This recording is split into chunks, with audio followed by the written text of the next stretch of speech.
Good morning, good day, and good evening.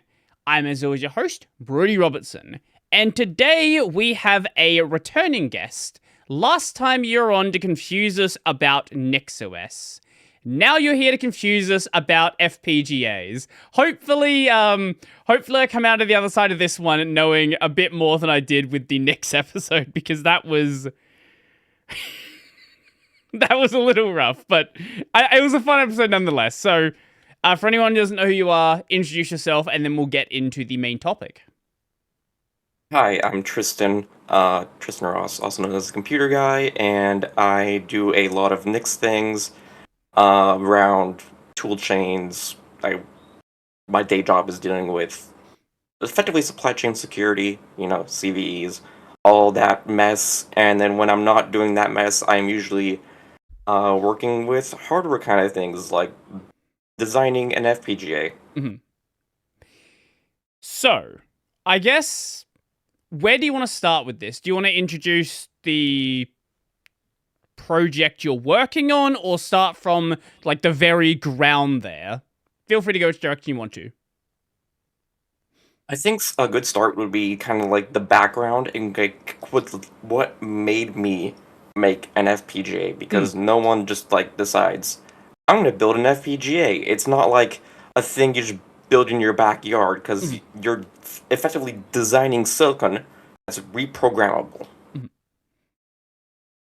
And so I've had FPGAs for a while. They're really cool.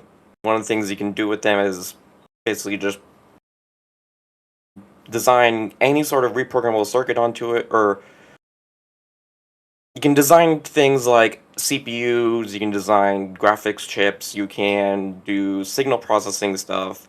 Effectively, an FPGA has a few thousand to possibly tens of thousands of logic cells that represent basic binary operations, and or XOR. Sometimes you have MUX configuration stuff. They have a little bit of some fancier things like SERDES, which are called serializer deserializers, but we shorten it to SERDES because that's faster to just say. Mhm. You also have DSPs, which are signal processors. You also have like BRAM, which is block RAM.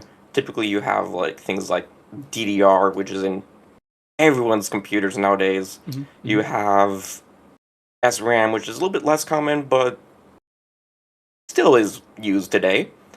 But BRAM's kind of it is just a slab of memory on some tile of the chip, and it's there. It's Okay. very simple. Mhm. Mhm. Uh, the problem I was running into was every FPGA is proprietary, meaning the entire silicon's proprietary, the tools around is proprietary. Thankfully, over the past however long, uh, people have created open source toolchains like Mhm. Yosis and NextPNR. Uh, So they've those done were what again? Let me. Yosis, Yosis? YOSYS, No. and NextPNR. Okay. And next PNR. Okay. Cool. And basically,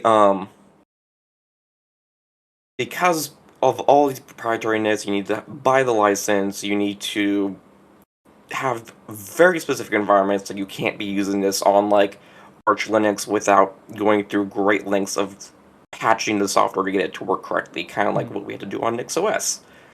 Um, so people have created Yosis and XPNR, which are just gone through a lot of reverse engineering to figure out what is this actually doing Mhm. and how we can do this without the proprietariness. The kind of problem that I ran into with this is because you're still relying on the proprietariness of hardware, some of these reverse engineering efforts haven't gone to great enough lengths to create a suitable replacement that that is better or comparable to the existing toolchains that are proprietary. Mhm. So sometimes you might run into little issues like on Lattice ECP5, like the JTAG, which is just this little five pin serial connection. There's an IEEE standard.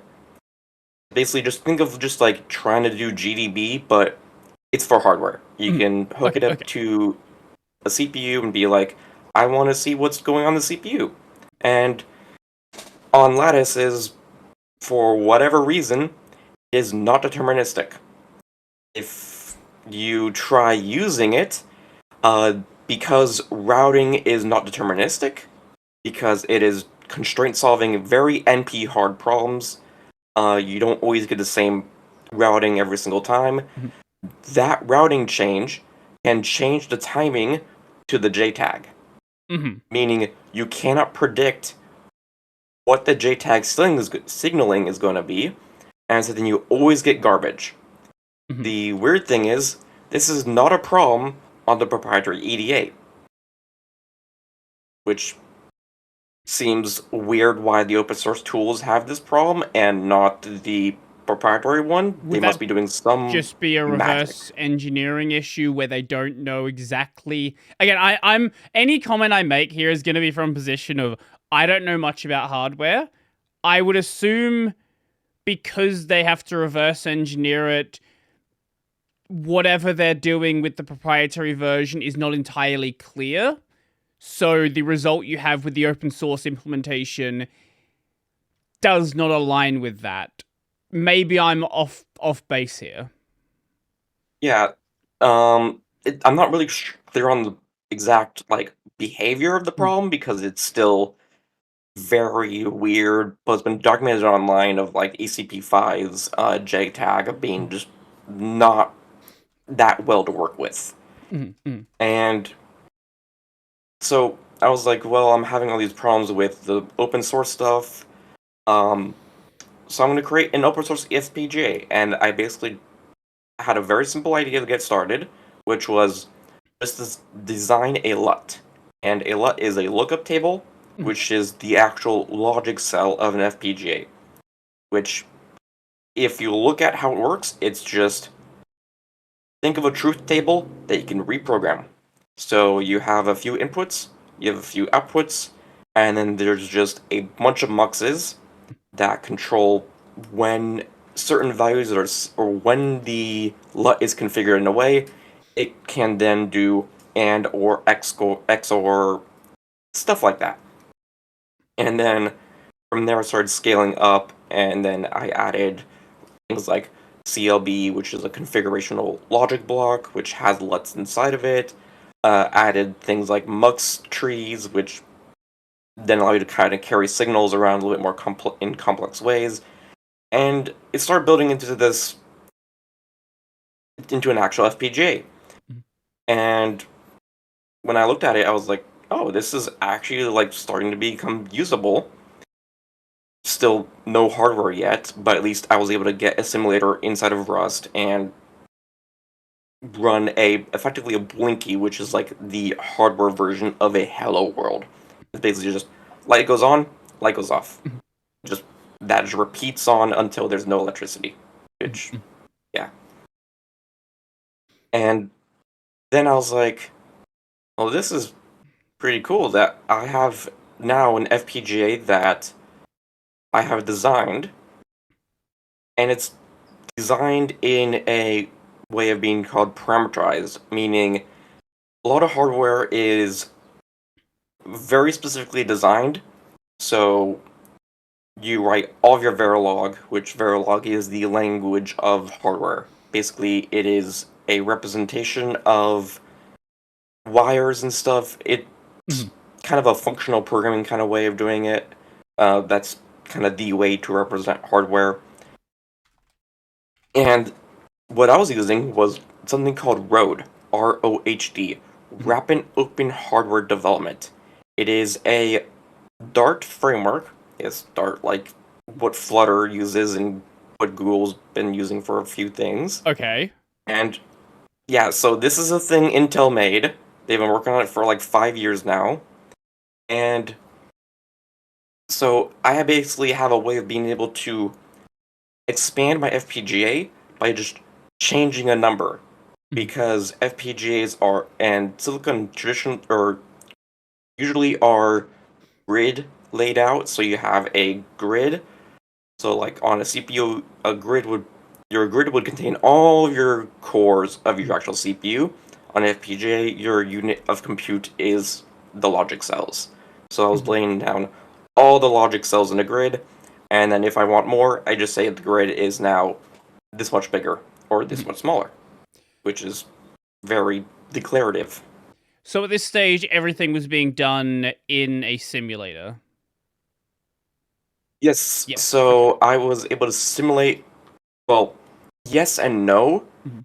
So I had a Rust simulator that would take the description, would effectively a descriptor file that I had emitted out during the generation time of the Verilog and stuff like that, because there's a Dart program that I wrote that just is what you use to generate all the files for actually getting the silicon manufactured, describes every minute detail for simulation Mhm. and for actually like, you know, creating a program that you would load onto the FPGA.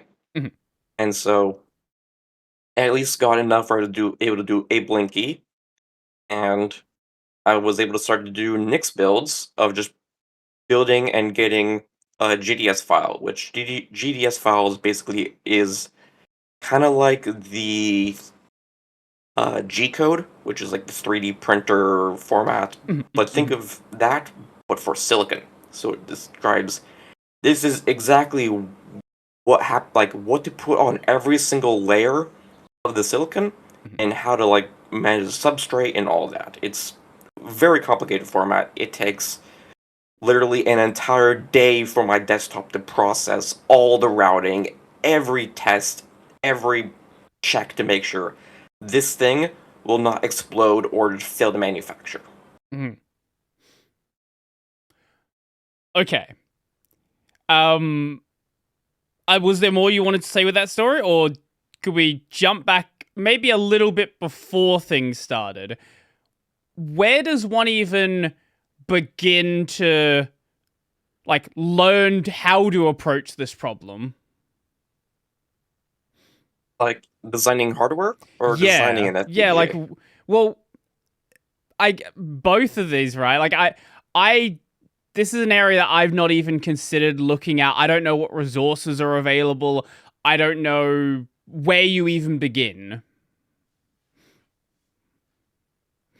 Yeah, so since a lot of this information is kind of just esoteric, because hardware usually is that way, um, I was kind of like, well, I can't really find good. Well, I did find a blog post that kind of was like, here is how to design an FPGA in quotes, but using just big IC chips. So like a big dip chip on breadboards, and I was Mhm. like, cool. Now I kind of have to translate that into Dart code, Mhm. which then gets translated over into Verilog. Mhm. And so that's kind of what I was able to do. I had Claude help me a little bit there, but like I still was following the same principles. Everything was like, you know, the way the industry does it, which is the normal grid based LUT 4 kind of style silicon. Mhm. So, okay, you have this thing that takes an entire data build. Where do you go from there? You've designed the FPGA. What happens now? Now, so right now I'm doing a little bit of like the last stage Mhm. before I get this chip manufactured, which is like all the verification stuff, making sure like everything works. Mhm. So I'm throwing into something called I'm converting it over to a format called Spice, Mhm. which is a netlist format. Netlists are complicated. They are a way of basically describing circuits. Mhm. Mhm. And Spice is a common one that's existed for forever now, and you just throw your design, your Spice file into a Spice simulator, and you are simulating hardware then. And so I'm working on trying to verify, will this chip work, or will it just completely break itself if I throw it over to being manufactured? Mm-hmm. But once I do know it is actually going to work, which I am finding that out pretty soon here, it just takes forever to iterate because it takes literally an entire day, an entire 16 to 24 hours to just process all this stuff.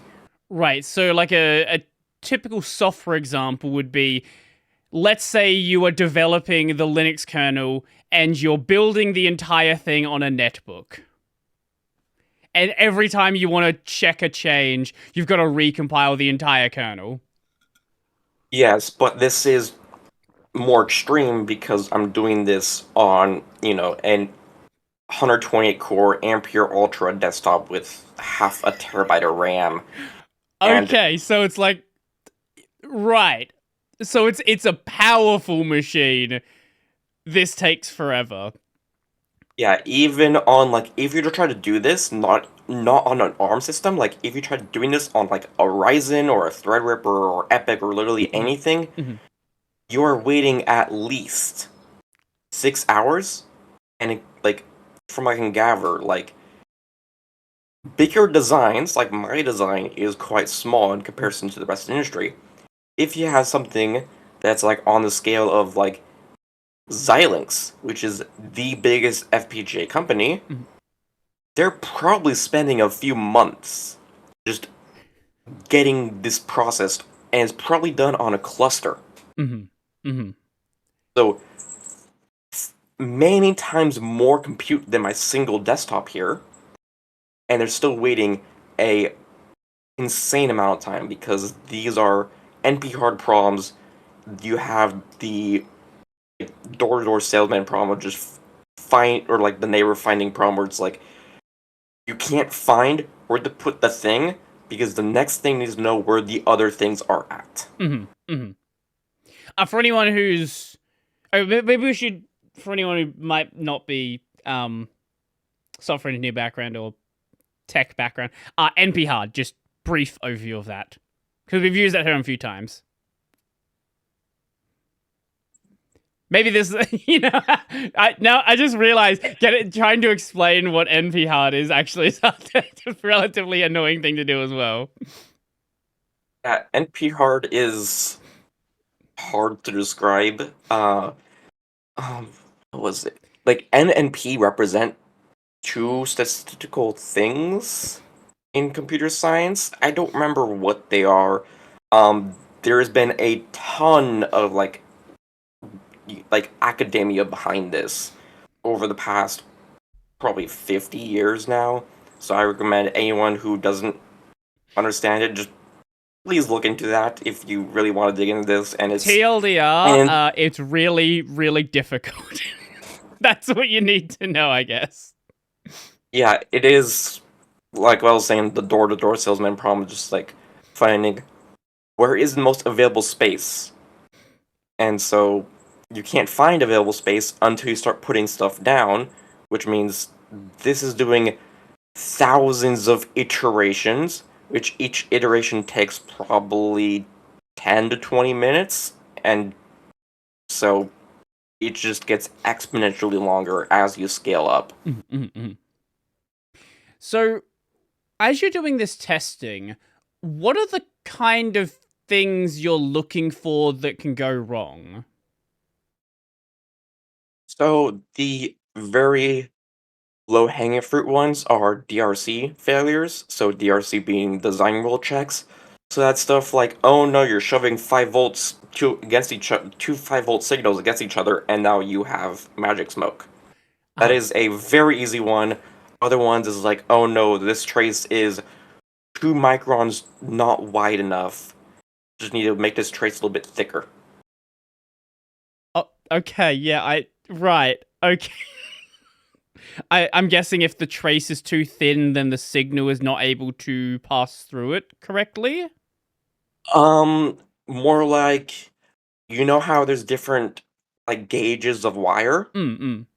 It's kind of like that, but but instead of being like millimeter or centimeters wide, this is microns wide, or Right, even okay. sometimes nanometers wide. Okay, so if it's too thin, you could burn the trace and then basically kill it. Yeah, you Okay. don't want to you don't want to send too much power down a thin trace, or you are going to have problems. Mhm. Okay. Okay, that makes sense. What are some of the more, I guess, complicated problems you can find? Um, More like the antenna problem, Mhm. which is as you have noise, or rather, as you have signaling going through a chip, that creates a bit of electromagnetic interference, that you try to clock things higher, which then naturally, uh, energy wants to kind of just go wherever, and Mhm. if you have enough of it, it'll emit enough that you can then pick up the electromagnetic interference and then get a wireless signal, which then by definition is an antenna. So, like, I have a piece of wire here, by definition, this is an antenna. Mhm. Mhm. Mhm. Yeah. So, there is a lot of fancy math that happens, and it checks to see whether or not you've not accidentally created an antenna. Right. So you could accidentally have you could have electronic interference jumping between traces rather than just following where it's supposed to Traces, go. different layers.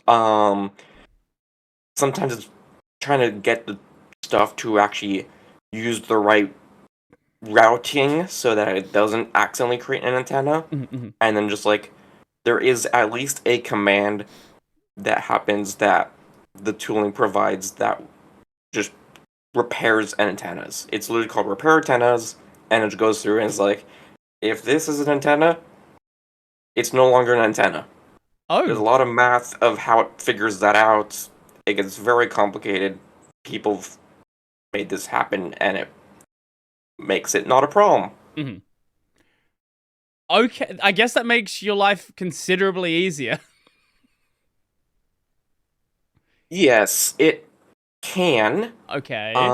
but because you're still dealing with physics, sometimes it's not always going to be accurate.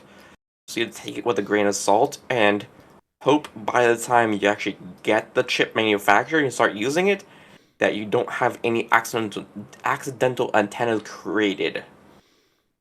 From manufacturing faults or from the math not fully catching everything? Both. Mhm. Because since the CMOS like lithographing process isn't always perfect, it never will be perfect. You'll always have some amount of yields that are bad, some yields are good. This is known as the silicon lottery Mhm. that Mhm. everyone plays a game with when you use silicon. If you've, for a more grounded example, if you've ever been interested in overclocking, for example, people will talk about finding chips that have been binned well that will clock higher than other chips in that line. Yeah, it's one of those things you don't know with unless you de-lid a chip and have the actual stuff to go to see the actual layers, which there is a way of doing that called iris Mhm. using infrared light. And if you have a very good microscope that can see things on the angstrom size, like sub nanometer size, like Okay. you can probably start to see some of the problems. Mhm. Mhm. Right. Which is not exactly hard when most people are lying around.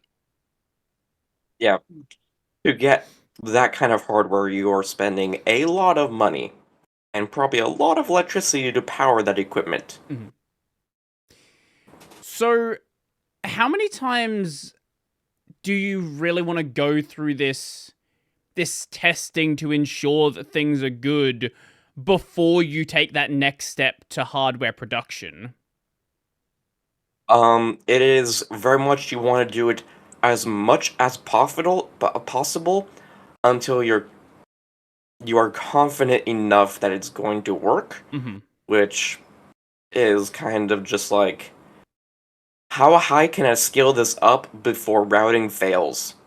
Mm-hmm. Because you can own because chips are not infinitely sized, and so if you can cram as much as you can until the problems start happening in your tools, then great. Once you start having problems with your tools, and you're like, time to scale it down just a little bit more and see what you can fit on that amount of density you have. Mm-hmm. Mm-hmm. So, in regards to this testing, where are you at right now? Right now I am in the process of doing the up and down scaling of trying to find exactly how much I can scale this. Mm-hmm. Like I just like this morning I was able to check on it and see that after 23 hours and 40 something minutes that it failed at like 3 o'clock in the morning because it one of the checks failed, Mm-hmm. Mm-hmm. which was literally like half a weekend of just my computer doing its own thing. Well, on that note, there, how long have each of the steps taken so far? So, the design stage, and now into the testing stage, and I guess obviously that would lead to redesign as well. So the initial design, like the very bare prototype of literally just a grid of logic cells, was just a couple hours just to be able to see like if I simulate this with Rhodes simulators built in, I was able to wire something up that was basic enough that I was like, oh, you have A and B both set in a way, you configure this as an OR gate, it does an OR operation. I got the number I want. That is good. And so that was just like literally an evening.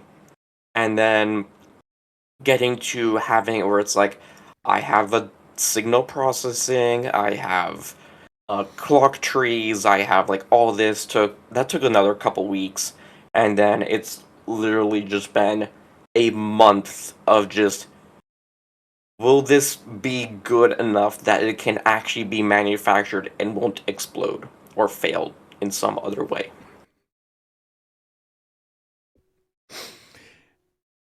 Right. How long do you? Maybe it's a hard thing to answer. How far away do you think you are from being ready to go to the next stage? Probably end of the month actually. Okay. Because I am getting pretty close to figuring out what actual density I can be at Mm-hmm. in terms of how wide and large I can make the grid. Mm-hmm. It's just a very slow process because I can make like a two-line change and then have to wait an entire day to see what the next result is going to be. Right, because that's going to, I guess, it's going to have to change a lot of things along with it, or is it just because of the testing that needs to be done to verify that change? Uh, Basically just everything. It is you do not want to modify a design you've already like put through the process of being what's called taped out. Mm-hmm. So tape out is the entire process of going from Verilog to having that GDS file that is like describing everything for it to actually be manufactured at like TSMC or whoever. Mm-hmm. Mm-hmm. Right. Okay. um, where did we go? Sorry, I forgot. I lost track of where we're going from here. Um, sorry, my bad. Um, you said testing. Where were we going? You were saying how long until like getting this actually like Yes, manufactured? thank you. Yes. Um, well, what is the next step from here? When things are ready, what happens then? Then I get to have the fun of giving it over to Waferspace, Mhm. Wafer.space, which is a Singapore chip manufacturing company that uses the Global Foundries GF180 MCU process node, which is a 30-year-old process node. And so, in comparison, a lot of people are on 7 nanometer. But Uh-huh. even that is still kind of fading out a little bit because of 4 nanometer. And then you have things like Intel 18A, which is 1.8 nanometer with about 18 angstroms, Uh-huh. which I do not want to be spending millions of dollars. And so Waferspace allows you to get 1,000 chips for $7,000. That's USD. That is considerably more affordable. Yes. The problem is you're stuck with a 30-year-old process node. Uh, the benefit of a 30-year-old process node is it's cheap. Everyone knows it. It will likely have a very good yield. Mm-hmm. Because as you go to bigger transistor sizes, um, the chances of physics screwing up less is less. That makes sense. Right. I would assume that the smaller it gets, then you start getting into. Well, then I would assume if you make it smaller, there's much tighter tolerances for a lot of these issues that can happen. Yeah, and it also depends on how many tracks, which are also known as like the layers of your actual silicon. Mhm. The effectively the more dense you make it, and like the more layers you try to stack up inside the silicon, Mhm. the more problems you can get Mhm. because you're kind of playing a gamble of just how physics works, especially with just how you manufacture the silicon, which a lot of times nowadays it's a maskless process. Basically, think of just like you use effectively an LCD screen with a photo mask that then just uses some special chemicals to then bond layers and imprint a design Mhm. onto a piece of silicon, and thus we have thinking rocks. So with this process node, I obviously you don't have the millions to do whatever Intel's doing. That would be nice. I'd like the millions to do what Intel's doing. Um, I assume there come some limitations with using a 30-year-old process node. Yes, which is it is not used that much, Hmm. meaning that someone like Waverspace just does limited runs. So they they've done one round and now they're doing a second round. But who knows if they're gonna do another 5 rounds in the future, or who Hmm. knows if they're gonna be around in 10 years. Like if you want a sustainable like manufacturing, you would have to use someone like TSMC Hmm. because they will be around for forever. Hmm. Hmm. But that's just not viable for any sort of startup that doesn't have massive backing behind it. Yes. The good thing is at least Waverspace provides a good entry point.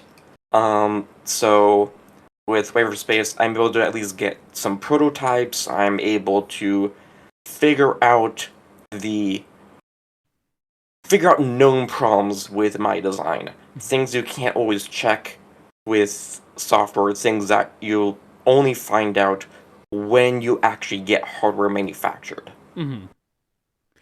What are some of the things in that case? Like the yield count, like the number of chips that are dead versus half broken versus actually fully working. Hmm. Being able to also figure out some of the weird physics problems, like how fast you can clock the chips, a little bit of the voltage constraints, because even though I am telling it to use 5 volts, because of physics, sometimes 5 volts is not always 5 volts. So if you have like a AA battery, if you monitor the voltage over time, it slowly drops off. Hmm. And if you always get a new AA battery, it is never going to be at the exact voltage you want. It is going to be in a tenth of the actual signal, or not signal, but voltage you want. Hmm. Hmm. What sort of problems does that cause? So basically, if you drive it with too much voltage, you might let the magic smoke out. If you don't give enough voltage, then the transistors literally do not switch. Hmm. Hmm. And you want transistors to switch states because that's what they do. And if they are not doing it, then you are going to see unexpected behavior. Anything could happen. Um, it depends on your design. Hmm. Like Hmm. some CPUs may like lower voltages. Like there is a concept of underclocking, which is the Hmm. opposite of overclocking. Um, you can undervolt a chip like you can overvolt a chip, but there is certain constraints that like Intel, AMD, all those companies that have their own chips, they've figured that out because they have manufactured it. They've gone through physical testing to figure out what those constraints are. And so I have to do the same thing. I have to figure out how fast, how hard, how little I can drive the chip, how much like electromagnetic interference this thing actually puts out, because governments do not like radios that can interfere with things, and because this can become because silicon emit electromagnetic interferences, you have to be able to check and verify that this does not interfere with certain things. Hmm. I didn't even consider that as a problem. Okay, okay. That I think is an interesting sort of path to explore more. Like, what I how would I even phrase this? Like, outside of the technical side, then, like, what actually do you have to worry about with building a chip like this? Because I had not even considered the fact that it could interfere with other like material in other Yeah, I mean, like yeah. yeah, I mean that's why like if you get like a CPU, that's why you'll see an FCC label on it, is because you drive a chip fast enough, you will see electromagnetic interference if you have the right tools, which nowadays that's like a thing you can get on Amazon or even eBay for not that much money. Mm-hmm. And Mm. so being able to show like, oh, this chip does not create electromagnetic interference in a way that's like your Bluetooth stops working. Mm. Mm. Mm. Mm. Because that can be a thing. And that's why like on old video game consoles, if you ever open them up, there's that little RF cage, because that is just enough metal that it blocks enough electromagnetic waves that it then doesn't cause that much problems. Right. Okay. Okay. And I'm assuming these are things that you can't really. Well, you probably get something from a simulator. I assume there's estimations, but you can't really tell without the actual physical design. You get a level of accuracy that you do not know how accurate it is, from the static analysis of the chip because it's physics. You do not know how physics behaves until you actually observe how physics behaves, Hmm. which is how we know how physics does things because we've observed how physics works. Hmm. Hmm. Right. Okay. I guess once you've done this actual manufacturing with wafer space, what happens then? Do you like yeah, I guess yeah, what happens then? Then I get to test and verify 1,000 chips. Right. Do you have any inkling of an idea how long that would take? Um, no. Basically, I need to figure out how to actually verify silicon, Mhm.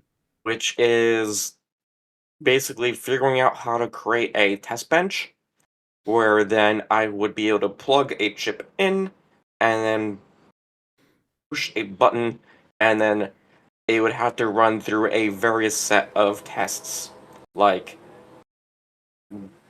being able to load a bitstream on, which is the program of an FPGA, uh, then try to see what happens when I drop the voltage all of a sudden, or what if I increase the voltage a ton, or Mhm. just all these magic things that usually happens with chips in the world. Mhm. Mhm. Do you have any thoughts on how you're going to handle this, or is this something that's a future you problem? Both. Um, the one of the ways I've had is if you're familiar with fuzzing in software, that is basically you do a bunch of randomization and then see what happens when code gets random values and see if that breaks. Mhm. Mhm. And so my idea was basically have a bit stream that, or rather a program that gets loaded on that has a amount of randomization to it that is predictable to then where I can derive the output from the randomization and then see whether or not the chip outputs the values I want. Mhm. And so then run that for maybe an hour and hopefully things are good. The less the more predictable ones would be just be like bring up voltage, bring down voltage, check what the chip is doing, maybe have like something that just counts numbers to infinity Mhm. and then see like what happens to that when I drop the voltage or when I increase the voltage. Right. And hopefully you what do you know what like a good yield would be? Um about 80%. So that'd be like 800 chips. Mhm. It is hard to say because this is the first this would be the first batch. This would be like the first time this design has ever been put into hardware. Mhm. And so it'd be hard to kind of figure out like what kind of yield I can get. But since this is using a third yield process node that is like very not really predictable, but it's like the limitations of the design has been known for so long, and that because it is by nowadays today's standards, it is a boring process node.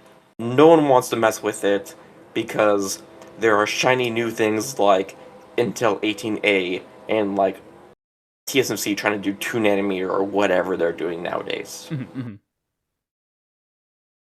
Okay.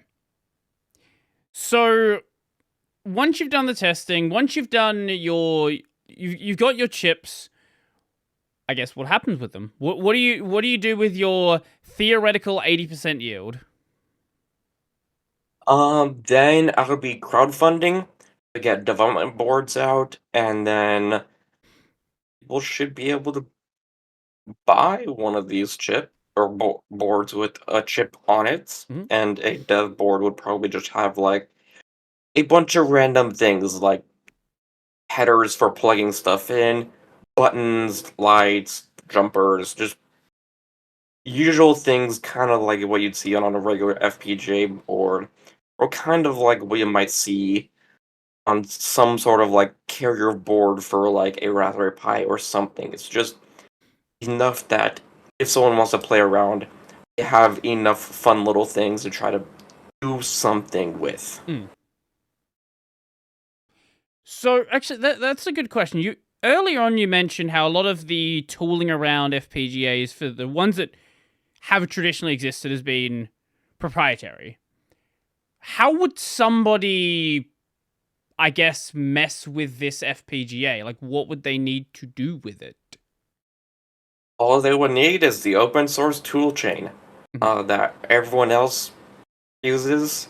Um, I have Nix stuff there that makes it easy. So you just pull in Yosis, you pull in NextPNR, and then all you need is just my fancy little Rust program that just backs that into a binary format for the chip. Mhm. And it's literally just a Nix flake. So it is easy to get working. There's also there's Docker containers, there's stuff for apt. So using this not on NixOS is possible. Mhm. So now this has been like having some discussion. What has been the initial response like? Very positive. Mhm. Um, at first I teased a little bit on Twitter, like a week or two prior, and then I was kind of like, well, it seems like there's interest. I put it out, and then like I was getting Twitter notifications for like a week straight. And then I look on GitHub, and now it's at 300 stars. Mhm. Okay. Okay. I guess obviously that's like general interest, but like what has been the I guess what has been like the more hey, I'm interested in actually having one of these interests like? Oh, I've seen a decent amount of people that the want this in some form. Um, I made a couple GitHub discussions with polls, and it seems like people want this thing. There could be more interest, especially when I do the Kickstarter and when I actually have the chips Mhm. in my hands. Mhm, mhm. Right, that's obviously like a big thing, right? It's one thing to say, "Hey, here's this thing I'm working on. It's still in testing. We don't actually have production yet." Once it actually exists as a real thing that you can demonstrate functions, that changes things. Yeah, especially if I can bring this to like conferences, then I can show in person this thing does the thing, you can get it. Mhm, mhm. So on the GitHub page, you do link out to a number of other open source FPGA related projects. I guess what you said this is an open source FPGA. Like, are there any other examples out there at all, or is like what makes this special? So there is Fabulous, and then there is also, I believe it's called Open FPGA, and both of those are kind of like a framework to designing an FPGA. Both have the parameterized way of just being able to be like, I want an FPGA with 700 logic cells. Mhm. Well, that is great. You have a good starting point. The problem is that is just a starting point. This is the mine is it comes with a tool chain. It comes with the actual silicon design there. You can see everything. and we have defined a set of actual chips. Mhm. Like, you can look at it, there is Aegis Luna 1, there's Aegis Terra 2, or Terra 1, there is going to be future chips that will be added there. Then there's also the GateMate, the Colognade chip GateMate. I don't really know how to say the name because it's kind of spelled a little bit weirdly. Clone? Maybe, I don't know. It's on the list. You can look it up. And that, so it has an open source toolchain using Yosis and XPNR, which are the open source standards for standard FPGA tools. The problem is the silicon is still closed source. You can buy the chip, but what is inside the chip? How does the chip actually work? That is not open. You do not know how that chip was actually designed. You just know, I have the tools. This is what it might look like. But inside, you would have to pop the lid open and see what's inside the silicon, which is not cheap. You don't want to delid a chip because that might damage the die inside. So in the case of this chip, like in the case of your chip, everything is open then? Yes, everything. Like, you can literally look at it and you can point to a physical wire on the chip and be like, oh, that was defined here. So, if somebody wanted to then, they could go and produce their own chips based on this design? It does. You can do that. It gets expensive, especially if you try to scale up the design more. It is.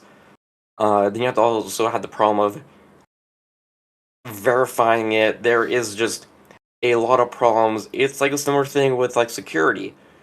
You do not want to do it yourself because it is expensive. You could run into your own problems of just like trying to do this yourself.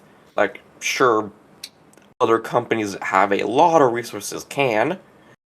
At the same time, they could always come up with their own design. Right. And a lot of the industry has been used to designing a lot of things by hand. And since this is a very automated way, has a different approach than a lot of what has been done in terms of silicon. So I wasn't saying that someone could just like easily go and do this, and so obviously, it's taken you quite a while to verify the design with the powerful hardware you have. My point was the fact that if somebody had the will to do so, if somebody had the time, had the resources, then that could be done. It can be. It's just not a lot of people want to do it because it is a difficult process. So once all that happens, what do you want to do from there? Let's say first initial run goes well, you sell most, if not all the chips. What happens then?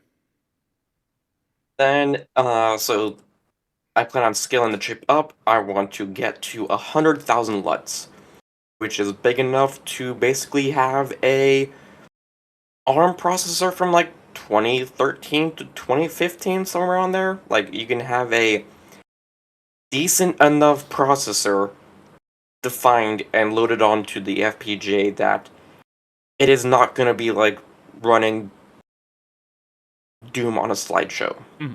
You could at least probably get something that is a reasonable 20 FPS. Like, if you're trying to do like software-based graphics on this chip. Then from there, I'm going to be designing two other things. One is a secure enclave. The other is a RISC-V CPU. This is all under the Midstall like company that I'm creating. With the chip as it currently is, obviously it's hard to really say the full extent of it, but what is it this first generation, most likely capable of?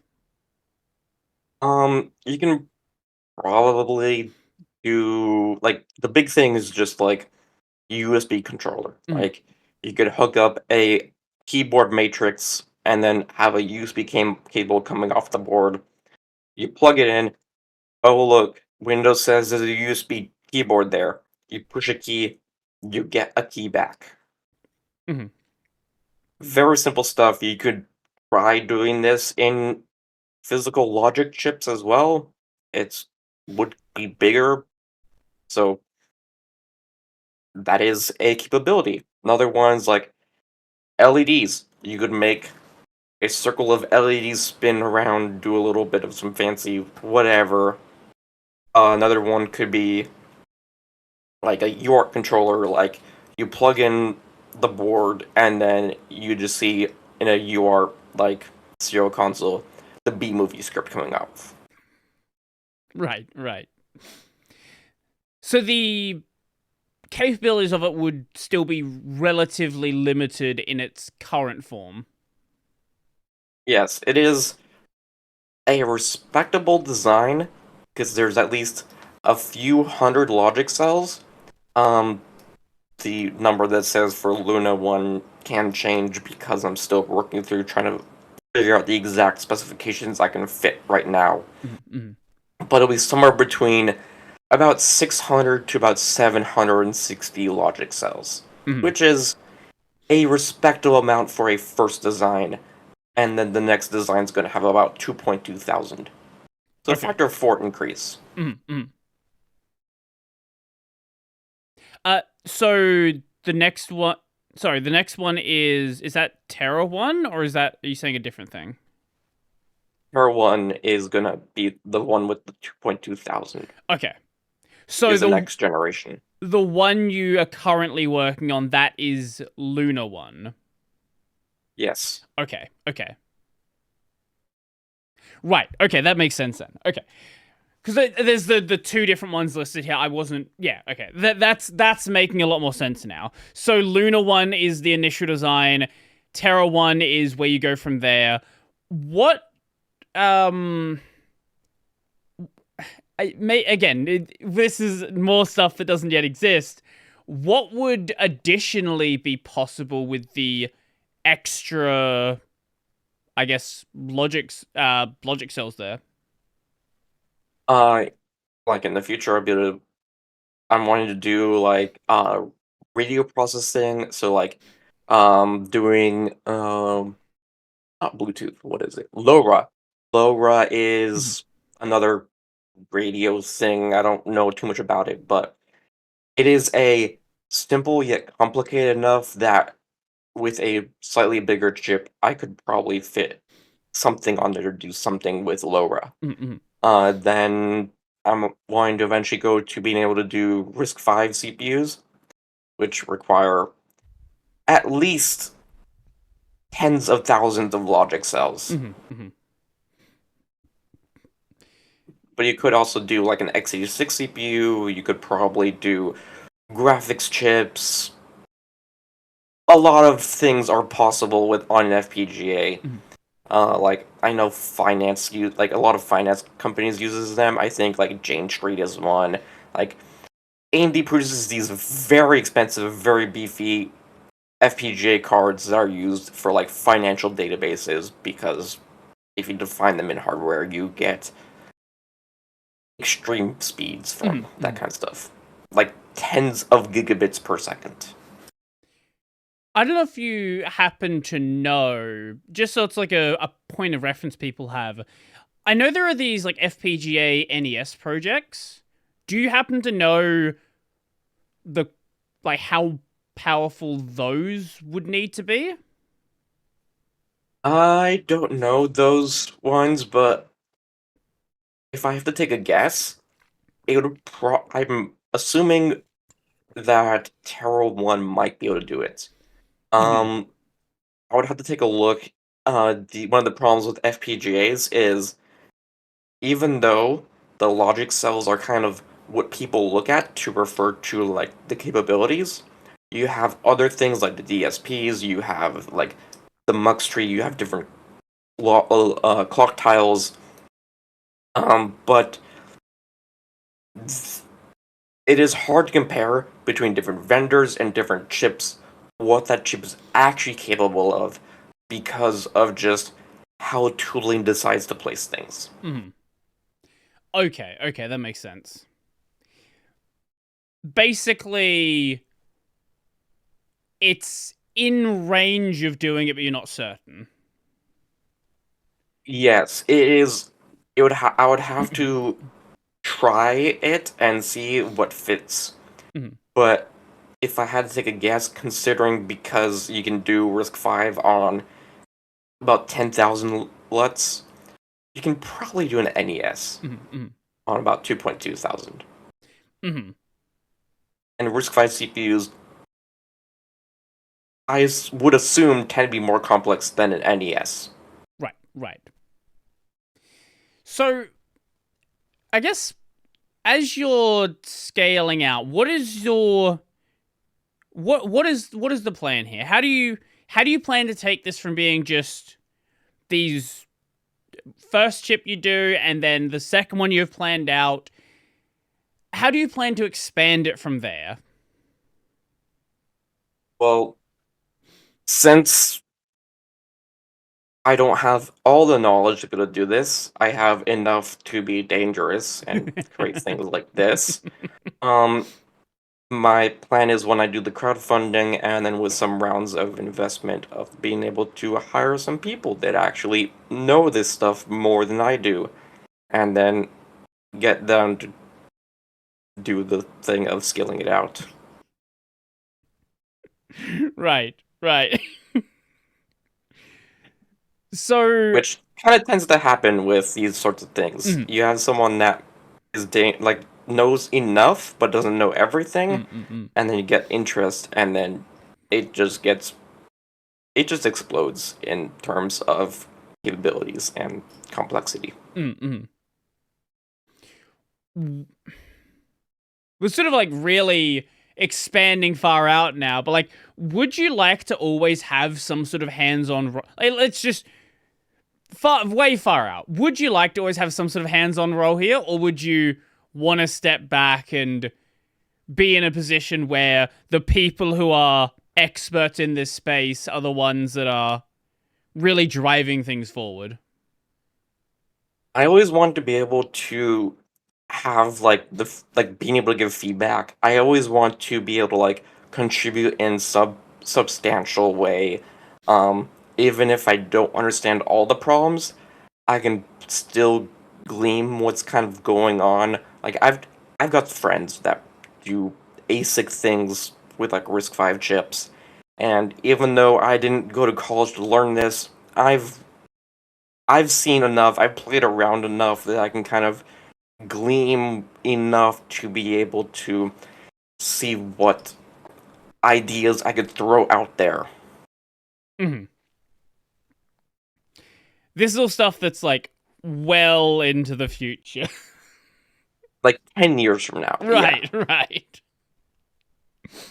So, I guess, yeah, like, the, honestly, I think this is a really cool project. Like, this is a space that I've just never really, not even just like hardware development, even just hardware hacking is just a space I've never really delved too much into. I've always wanted to mess more with hardware stuff. It's just it's not something I've like. You know, the main difference between doing software and hardware stuff is the barrier to entry with software is the computing device you probably already have, right?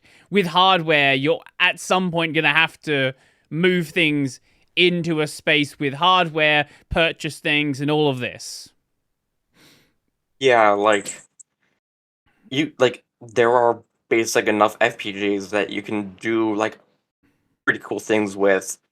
You're still having to spend some amount of money. Like you cannot avoid the money problem with hardware. It is FPGAs make that much more accessible because they're effectively reprogrammable logic cells inside. And so you can just define things that are hardware. So I don't think we touched on this earlier, but like, where did your interest in hardware come from? That's a good question. I don't know. I just have a lot of interests, and then I decide to mess with something, and then I kind of just go down a rabbit hole. Hmm. This rabbit hole's led you quite a way, though. Yes. Yeah. I, I mean, that's how I ended up writing an operating system when I was in middle school. hmm. Okay. Right. Yeah. There is a lot of documentation on doing that though. Like, I don't know what was present. I don't know how much of that is more recent stuff, but at least now, if you want to learn how to write an operating system, the documentation is absolutely out there. It's very obviously it's complicated. You're still writing an operating system, but if you have the drive to do so, it is a relatively approachable subject. It's not an area where you're lacking in good resources on how to do it. Yeah, especially with like languages like Rust today, like there are like docbook wikis that are just like or like read the doc websites that are just like for 5 pages of how you can write a basic operating system that prints hello world and has memory management, stuff like that. You can just do it in a weekend. Mhm. But with like 10 years like I think more than 10 years ago, this was like 2013, somewhere around that time. Mhm. I wanted to write an operating system for some reason, and then the one resource that kind of existed at the time that still is around is the OS Dev Wiki. It has a lot of information out there. At the time, a lot of the information was still things like focusing on chip on processors from the 80s Mhm. and 90s because those chips were simpler.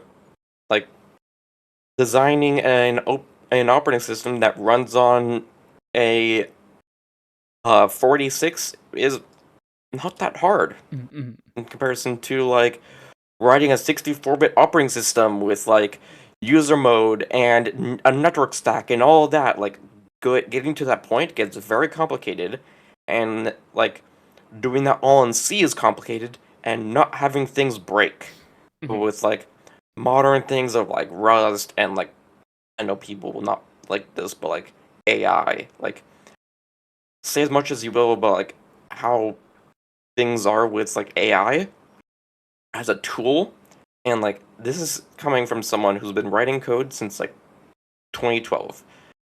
It's a very useful tool, and you should take it with a large grain of salt. But when you have tools like Claude Code, if you know how to approach it from the right way, it can make workflows be a little bit more manageable. Mhm.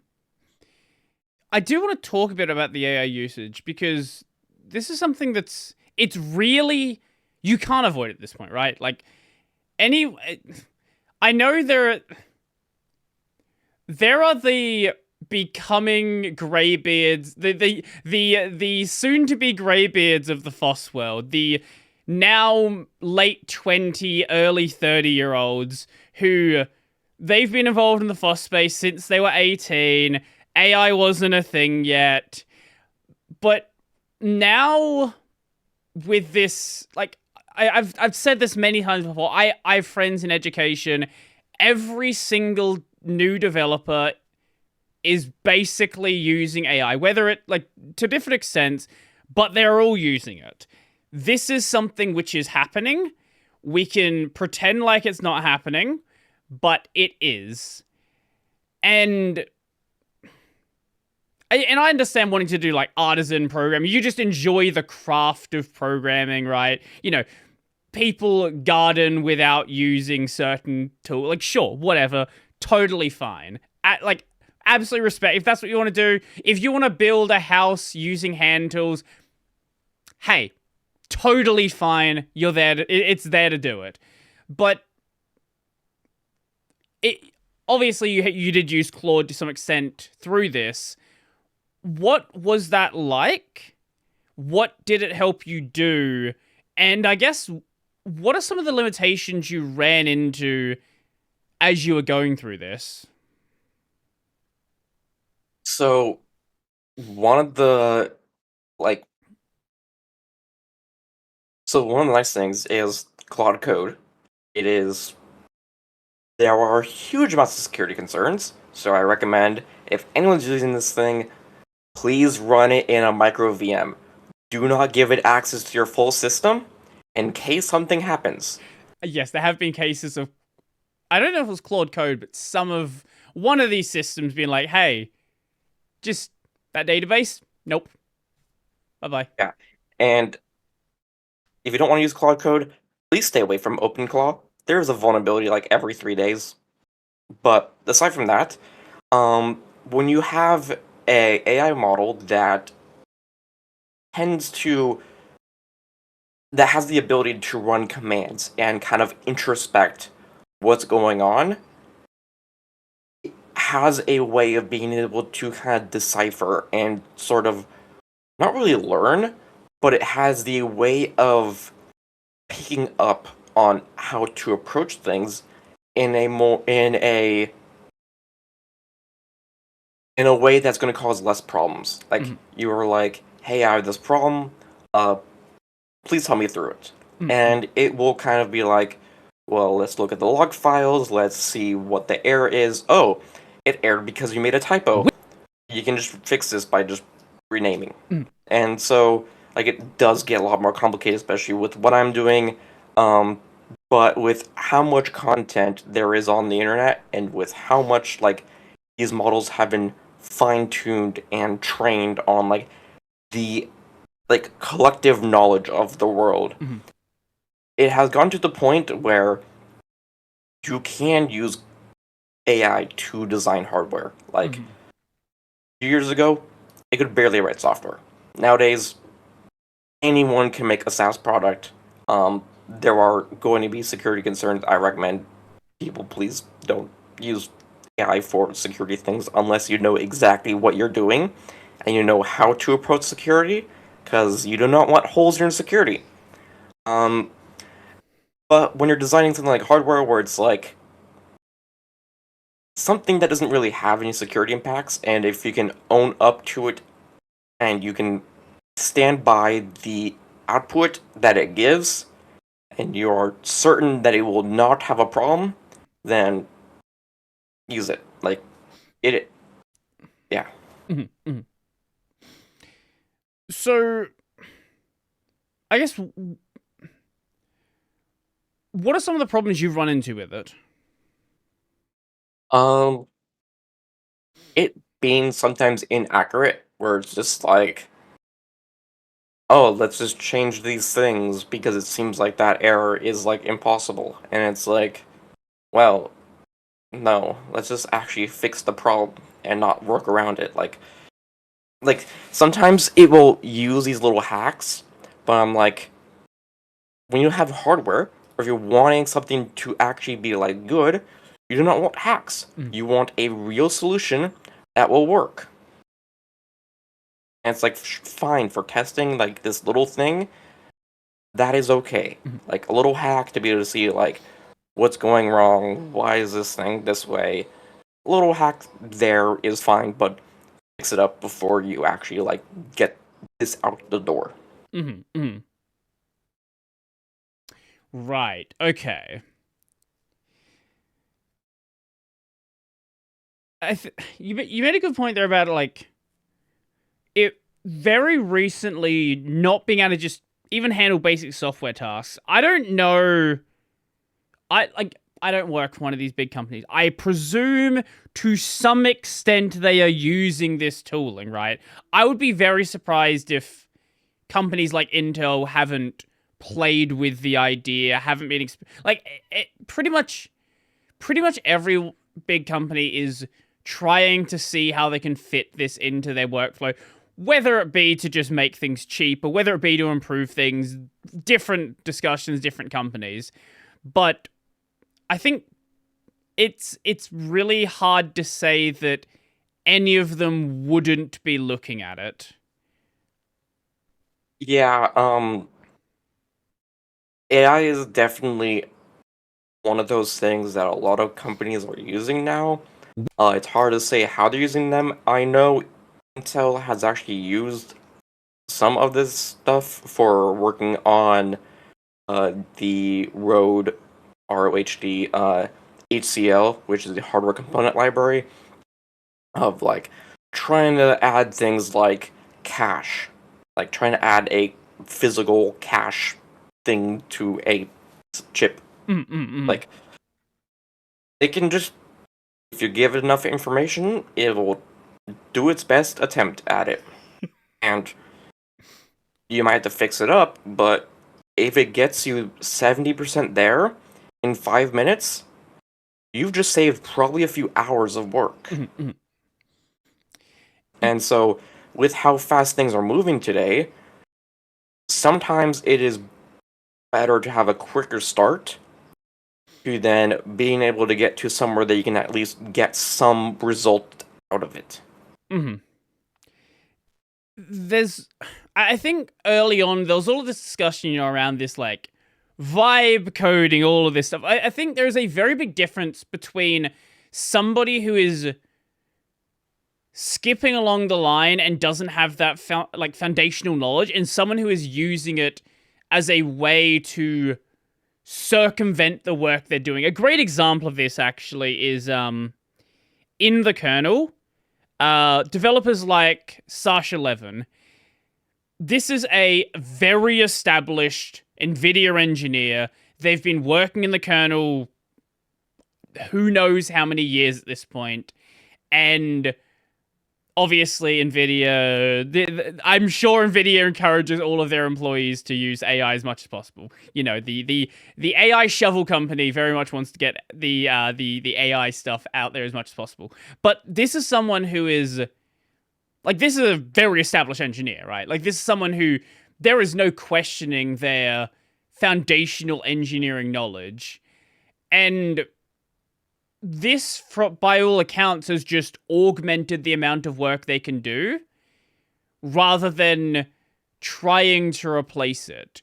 I don't know where we'll be in, 10 years from now, right? Are we going to be at a point where these systems can fully replace a human engineer?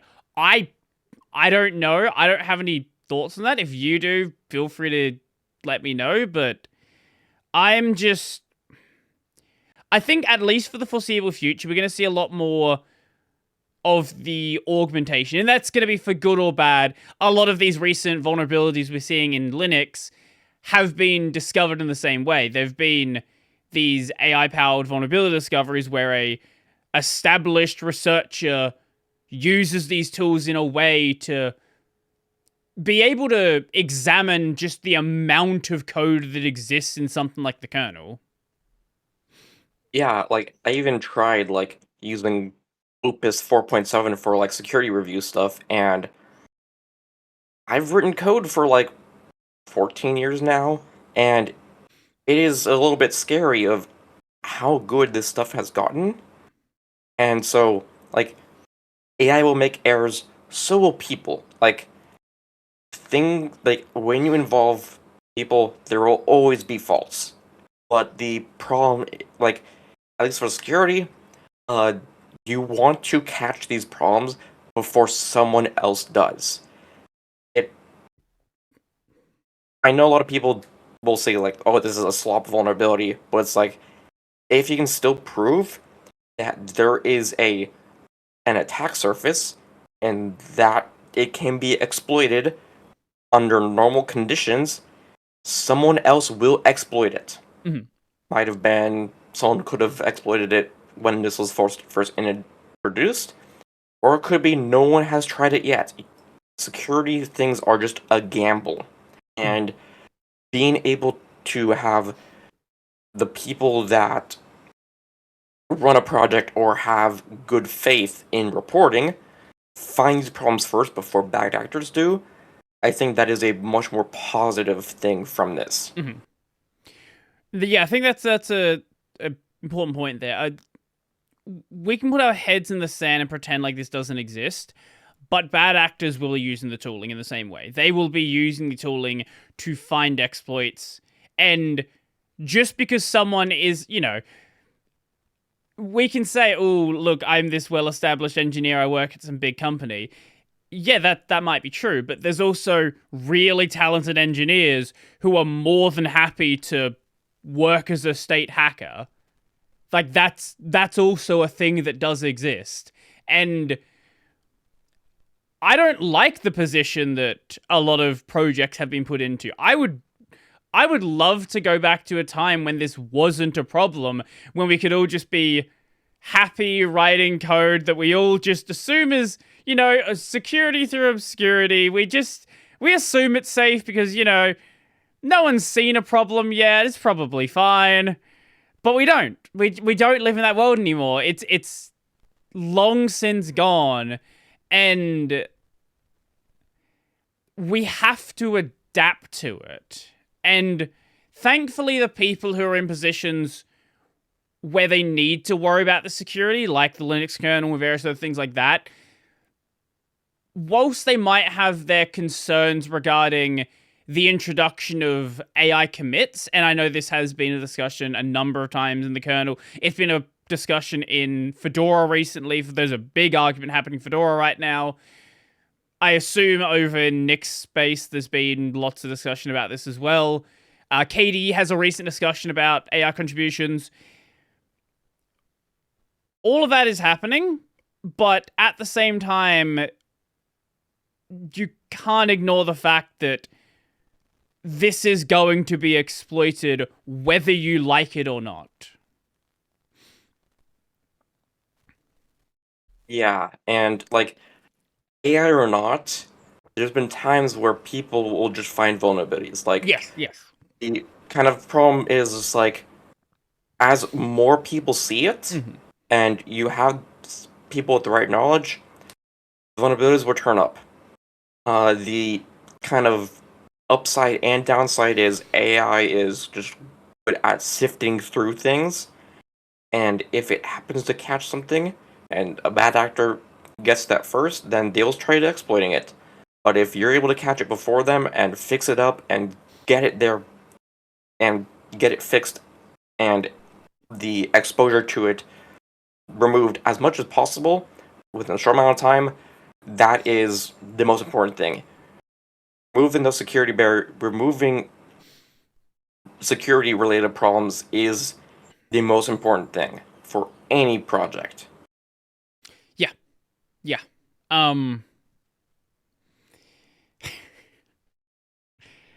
I do. That wasn't a joke before when I said I do kind of wish we could go back to a time when this wasn't a concern, but at the time, everyone was kind of just fooling themselves, right?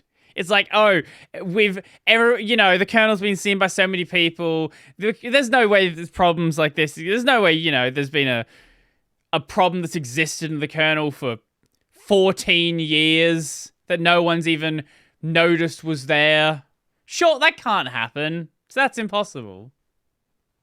Well, yeah, and also like a lot of people who deal with security will often follow this kind of belief of there is always a vulnerability, so you have to treat things as always being exploitable. You just need to prove. Once you prove that a vulnerability does exist, then you patch it. Then you continue to believe there's a vulnerability somewhere else. But at least then you have a sound mind of knowing that this one problem is no longer a problem. Okay, yeah, that is okay, right.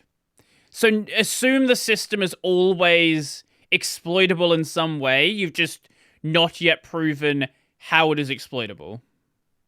Yeah, which is why a lot of, like, that's why, like, in, like, what was it, like, the mid-2010s when, like, the, like, zero trust thing became, like, so popular, because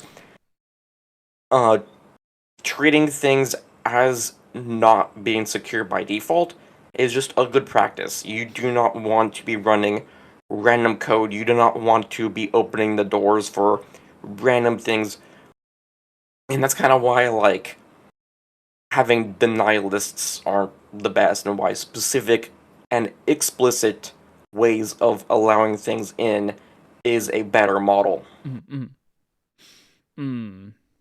Okay. Yeah, I pretty much all agree. We got very side tangented here, didn't we? Well, I do deal with a lot of different things. Yeah, I can tell, I can tell. I still probably should get back to the chip, assuming there's anything more to really add to what we had already discussed. No, I can't think of anything else. You know, we never actually did. I just realized we weren't. I assume anyone who didn't understand already left. Maybe you're still here. Can you give like a proper, clean explanation of an FPGA? We probably should have done that a while ago. So basically, imagine a grid. Inside of the grid, on each row and column, you have a logic cell, and that's a reconfigurable logic cell, and you can make it do an AND or XOR, stuff like that. Between the grid, you have a bunch of wires that allows you to route things in a complicated way. Uh, for simplicity, a lot of times it is each tile inside the grid follows the cardinal directions. So you want to talk to the neighbor that's adjacent to it, you're likely going to the east. If you want to go down, you go south. And so things kind of spread in that way. And yeah, they will, like, on the edges, usually you connect to different things. Like, you could connect to an IO pad, which is just like, you know, a single wire that you shove like 1.1 or whatever voltage through it, and then that represents 1. Or you turn off the voltage, and then you don't get. Then you get a 0. Very binary electronics. But basically, you just have so many logic cells, they can reprogram in a way and configure the routing in a way that you can just design a lot of different kinds of hardware, like CPUs, GPUs. You can even design FPGA and run FPGA on an FPGA. For any reason in particular, or just because you could? I mean, you could do that way for testing, but Fair also enough. you can also just use a simulator for testing. At that point, it's kind of a hard game because then it's like hard to kind of figure out what might work better, especially with testing hardware, especially if you have things that are analog components, especially dealing with signal processing, which is very analog. And if you ever look at signal processing chips, they have a lot going on. Fair enough. Fair enough. I didn't ask you about the name. Where'd you get the idea for the name? Oh, Aegis? Yeah. Well, there's 2 ways I got the name. One was, if you look up what Aegis actually is, I think, Greek word for it makes sense of what it is. And then, if you've ever played Persona, there was a character called Aegis, but with an I. Persona The 3. robot girl. Yes. Fair. Okay. Yeah, that no more to the story, that's it. Yeah, I was just like trying to think of a name. I was sitting there for a few seconds, and then just Aegis from Persona came up. And I was like, oh, there's a Greek word called Aegis, but spelled with an E, not an I. That's close enough. And the description makes sense. Okay. Well, that works, I guess.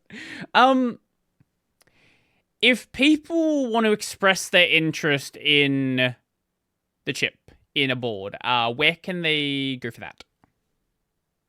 the discussions page on GitHub, uh, there are two discussions, one for Luna, the other one's for Terra, and so then just vote. Okay. Okay. There will be crowdfunding in the future. Do you have but- a plan for when? I know you said you wanted to get things like the hardware ready by the end of the month, but Yeah, so that's kind of the problem is um manufacturing takes a long time, so I'm thinking Wafer Space will have it being manufactured in November, Mhm. which means I might have it early next year. I do not know. It is very much on the timeline of when I have chips in my house. okay. Okay. So eventually. Eventually, which is why it would be good to follow the project on GitHub. It's also there is a what's it called? Not Hacker News. What's that other one that starts with hacker? Space? I think that's it. There's like it's like .io in the domain, but like you can submit things to it. But I put it on there. But there's always Twitter. Hackaday? Yeah, Hackaday, hackaday.io, not .com. They have a way of submitting stuff to it, and so I put Aegis on there, and there can be some updates in the future from there, but also from the Midstall Twitter. Okay, okay. We got there eventually. Was there anything else you wanted to mention about either Midstall or the chip or yeah?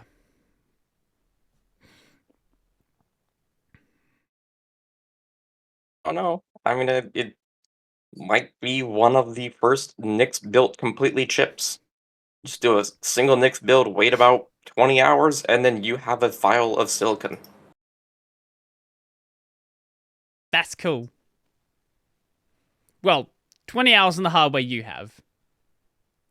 Yes. If you're trying to do this on like a MacBook Neo, you just can't because you don't have enough RAM. You need probably a few hundred gigs of RAM. Ooh, I've right. seen this use at most about 460 gigs. Right. Right. This is why bigger companies use clusters. I understand. I understand. That's a lot. That's a lot. Well, it's NP hard, very NP hard, and just a lot of academic problems that people have found over the past 40 to 50 years. Mm. Okay. So nothing else you wanted to get to then? Pretty much that's everything? That's it. Okay. If people want to, you already mentioned the discussion page and the Hackaday when we eventually worked out what the site was. If is there anything else people can check out, or if they just want to check other stuff out you're doing? There is midstall.com, which has all of the stuff for Midstall on it. There is my own Twitter account, Ross Computer Guy. Twitter didn't let me have the I usually do on my profiles. But a lot of things. There's also my GitHub, which is Ross Computer Guy. Mm-hmm. And so I do a lot of things that people can follow me do. Okay. Yeah, that nothing else then. That's pretty much it. That's it. Okay, cool. My main channel is Brody Robertson. I do Linux videos there 6-ish days a week. I've got the gaming channel, Brody on Games. Right now, I don't know what to be playing because this will be out in a few weeks. Hopefully by then, actually, the chip should be getting ready to be produced. Hopefully. Yeah. And if you're watching the video version of this, you find the audio version basically every podcast platform. That is Tech Over Tea. The audio version is... wait, sorry, what did I say? Video or audio there? I don't... Sorry, it's 3 in the morning right now. Videos on YouTube. Tech Over Tea. Spotify video as well. RSS feed for audio. You've heard the outro 100 times already. Probably, you know where things are. Anyway, I'll give you the final word. What do you want to say? A cat is on the cat tree. It has jumped up and down about 4 times throughout the episode. Is that the same cat? Is just one cat? I think... Yeah. There has been the same cat. Okay, you do have more than one cat, though. I have 3. Oh, there have been cats moving back and forth the entire time, so I don't know, might be a different cat. Who knows? Probably the same. She likes that spot. Well, I guess we'll sign it off with that.